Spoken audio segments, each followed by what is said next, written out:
2025 Porsche 911 GTS Hybrid is nothing like a Prius. With the 992.2 911 Carrera GTS, Porsche takes the F1 approach to a hybrid powertrain. With the arrival of the 2025 911 Carrera GTS, the Porsche 911 adds a hybrid model. This new 992.2 gets a 3.6-liter T hybrid powertrain featuring an electrically enhanced turbocharger and an electric motor/generator. The 2025 Porsche 911 Carrera's base model now costs $122,095, while the GTS is priced at $166,895. Ever since the Honda Insight and the Toyota Prius appeared almost 25 years ago, we've become accustomed to hybrids that sacrificed performance so that they could sip fuel as reluctantly as if it were hemlock. Sure, we know that Formula One cars have been using hybrid powertrains for years, and we've seen the hybrid hypercars produced in handfuls by Ferrari, McLaren, and Porsche, purchased by 0.1%ers, and destined to slowly deteriorate in static collections as they accumulate value like Picassos. But where are the performance hybrids for the rest of us? Even Chevy's Corvette E-Ray, quick as it is, simply adds an electric motor to power its front wheels. Porsche aims to change that up and is now jumping into the game with the 2025 911 Carrera GTS, not only a dedicated performance hybrid but the vanguard of the 992.2, the current 911 generation receiving its mid-cycle upgrade. Instead of the twin-turbocharged 3.0-liter 9A2B6 used on the 992.1, the new GTS gets the 9A3B6 engine. It displaces 3.6 liters, uses an electrically enhanced turbocharger, and is supplemented by a powerful electric motor/generator tucked into the housing of the 8-speed PDK dual-clutch transmission. Porsche calls this the T-Hybrid, which stands for Turbo Hybrid, to distinguish it from the company's PHEVs, dubbed E-Hybrids. Though increasing in size from 3.0 to 3.6 liters and with maximum boost rising from 18.6 to 26.1 psi, the new engine's power only increases by 5 ponies from 473 to 478. And peak torque rises not at all from 420 pound-feet. The culprit is Lambda 1 engine designers' shorthand for a perfectly balanced ratio of fuel and air used at all engine operating points. With no rich mixture available during high boost, combustion temperatures rise to a point where ignition timing must be dramatically retarded to control detonation. The upside is less smog emission at full power. The 9A3B6 also gets a massive redesign, with the goal of making it lower from the top of its intake manifold to the bottom of its plastic oil pan, and generally less bulky. This is to make room for the power control electronics for the various hybrid elements that sit above the engine. This comes with a complete repackaging of the flat six with the single, bulky electrically boosted turbo on the right and the large muffler on the left, with the catalytic converter and particulate filter in between. Another change is the elimination of the accessory drive. The transmission-mounted motor serves as both the starter and generator. The air conditioning compressor is now driven by a 400-volt motor via the high-voltage hybrid circuit, and the water pump has been moved inside the engine and driven by an extension of the oil pumps. The various changes have shaved 40 pounds from the weight of the engine.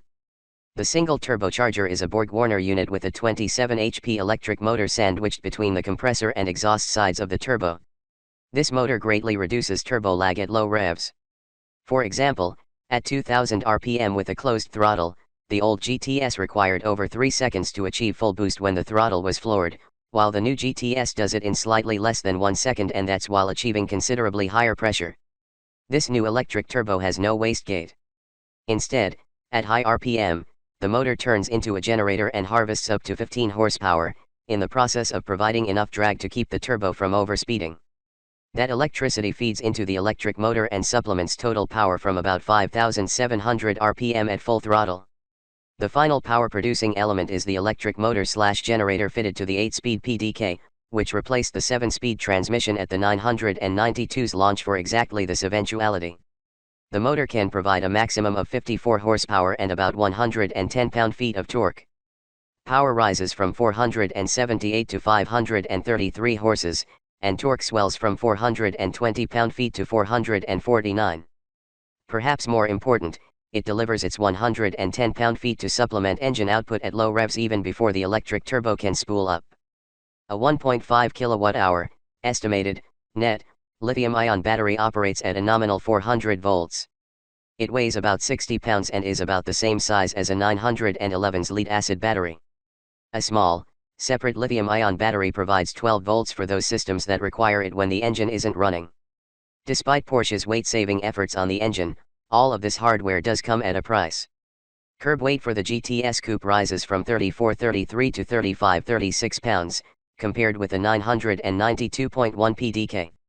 Compared to the older manual, which will no longer be available, the weight increase is 187 pounds. Porsche also revealed the base 992.2 Carrera with a much more modest powertrain evolution. It retains the 9A2B6 engine, but also adopts the Lambda 1 philosophy to reduce full power exhaust emissions. In this case, peak boost rises from 12.0 to 17.4 psi higher than the 992.1 Carrera S. To provide this much airflow, the engine gets the larger turbochargers used on the previous S and GTS, as well as the bigger intercooler from the 911 Turbo. Peak power rises modestly, from 379 to 388 horsepower, still at 6,500 RPM, and peak torque is unchanged at 331 pound-feet. Changes inside and out. Both cars also receive a number of interior and exterior changes. All cars get new headlights that incorporate all of the front lighting functions. This allows for larger air intakes for the front-mounted radiators. The GTS, but not the base model, gets active grille shutters to control airflow as needed, and these elements are vertical and very prominent. Furthermore, they are supplemented by an active front diffuser, which further regulates the airflow through the radiators. In the rear, the full-width light bar, tail lights, and Porsche script have been more fully integrated, the license plate cutout is a bit higher, and the engine grille has fewer strakes. On the GTS, with the standard sport exhaust, the twin tailpipes are closer together. Several new wheel designs are offered in staggered 19 and 20-inch diameters, as well as in the 20s and 21s used on the GTS. Tire sizes are the same except for the rear of the GTS, where the width increases from 305 mm to 315 mm to cope with that model's increased power. Inside, the big news is a fully digital 12.6-inch instrument cluster. Several different display options are offered, including the classic center touch, 5-gauge layout. And even that is customizable. One option is to rotate the tachometer so that 7,000 RPM aligns straight up. A brief ride on the handling track. We didn't have an opportunity to drive the new cars, but we did enjoy a couple of hot laps in the GTS on the handling track at Porsche's Weissach Development Center. At the wheel was Jörg Bergmeister, one of Porsche's resident hots, and his mastery of this treacherous track, which has virtually no runoff, was impressive. The car rocketed out of corners with instantaneous throttle response, no surprise at high RPM, and displayed very powerful brakes and tremendous grip. We hit an indicated 155 miles per hour on the longest straight of roughly 2,200 feet. According to Porsche, in Bergmeister's hands the new GTS, equipped with the optional aero kit with a fixed rear wing but standard tires, got around the Nordschleife in 7 minutes and 16.9 seconds, 8.7 seconds quicker than its predecessor.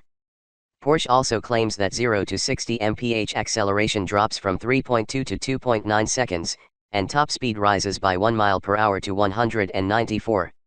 Given that we measured 2.8 seconds to 60 for the 992.1 GTS, we'd expect the new model to be around 2.5 seconds. And a quarter mile of maybe 10.6 seconds in the low 130s would also seem in the cards. But the most impressive change might be in general street driving. Porsche says that when you floor the throttle from a dead stop, the new GTS covers 70.5 feet in the first 2.5 seconds, compared to 47.6 feet for the old GTS. That astonishing improvement reflects the improved throttle response and should translate into great street performance. The improvements in the base Carrera are much more modest, with the time to 60 improving by 1/10 to 3.7 seconds with the Sport Chrono package and 3.9 without. And top speed rises to 183 from 182 miles per hour. Fuel economy numbers are not yet available for either car. Pricing, however, has been released. The base Carrera now costs $122,095, up about $6,000 from before. The GTS rises over $14,000 to $166,895, no surprise given its additional technology. The convertible version adds an additional $13,300, while all-wheel drive, on the GTS only, for now, adds $7,800. And then there is the dizzying array of options to take you tens of thousands higher. We've grown accustomed to, if not comfortable with, such nosebleed pricing. But the reality is that these 911s provide a unique driving experience, which Porsche manages to maintain, while adding more performance with every incremental generation. We look forward to driving these models and figuring out how to afford one.